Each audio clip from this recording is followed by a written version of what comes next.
ماجرای بازی در آوردن قدرتمندان دنیا در رأس همهشون آمریکا و بعضی قدرت‌های دیگر سر قضیه 20% یک ماجرای شیرین طولانی شنیدنی است.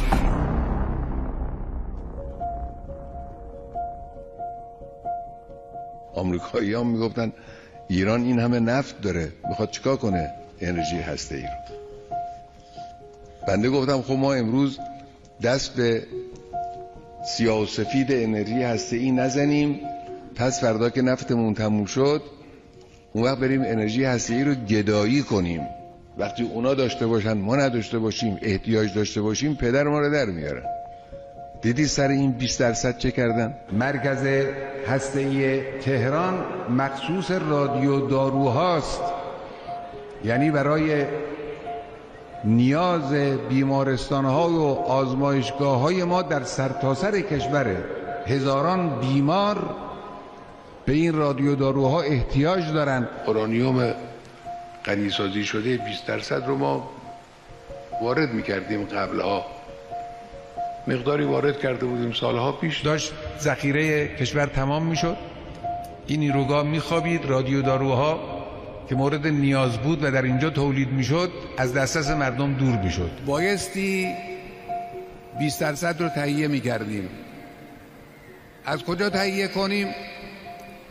بایستی از کشورهای بیگانه مثل آمریکا، مثل اروپا. یک جستی گرفتن غربی ها، یک قیافه‌ای گرفتن، یک شروطی گذاشتن. میگفتن اورانیوم 3.5% را بدید به روسیه، روسیه 20% کنه، او بده به فرانسه، فرانسه صفحه سوخت درست کنه بده به شما، یعنی 7 خان رستم. حتی ما برای اینکه 1 یا 2 یا 3 سانتریفیوژ داشته باشیم بحث میکردیم و میگفتن نمیشه، موافقت نمیکردن. وقتی یک ملت به یک چیزی احتیاج دارد، احتیاج حیاتی دارد،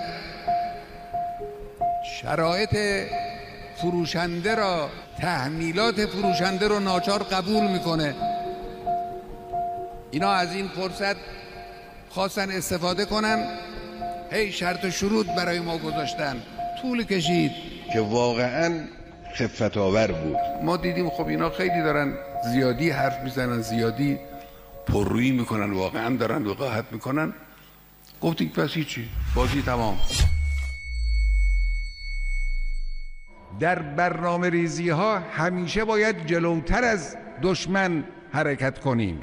مسئولین کشور متوجه این نیاز شدن، افتادن در تلاش که 20% رو تهیه کنن. جوانان ما گفتن خودمون درست میکنیم.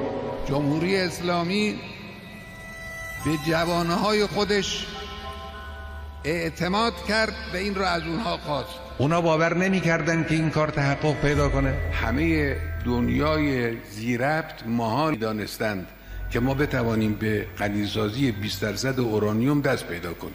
هیچ کس باور نمی‌کرد. جوانهای ما، همین دانشمندان ما، همین قشر زحمتکش پر امید متکی به نفس، جوانها دست به کار شدن.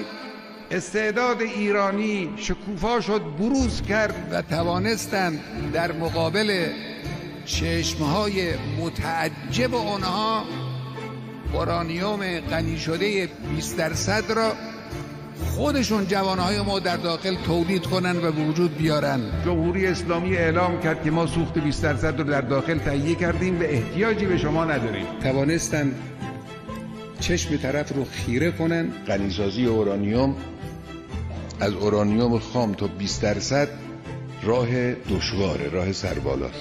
از 20% تا 99% راه همواره. و باور نمی‌کردن که 20% بعد از آنی که تولید شد امکان تولید سوخت از او به وجود بیاد، یعنی میله سوخت و صفحه سوخت بتوانند به وجود بیارن. اینی که اونا دست باشه شدن به خاطر همین. طرف مقابل مات شد. این مسیر رو جمهوری اسلامی پیش رفت. توانست حدود 10,000 سانتریفیوژ نسل اول رو به راه بندازه. دشمن رو عصبی کرد، خشمگین کرد. خب چشمشون کور. میخواستن به ما بفروشن تا ما نریم دنبال تولیدش. اگر اقتدار بود انسان میتوانه حتی از استکبار امتیاز بگیره. این امتیازی نبود که آمریکایی‌ها به ما دادن، این امتیاز بود که ما با قدرتمون گرفتیم.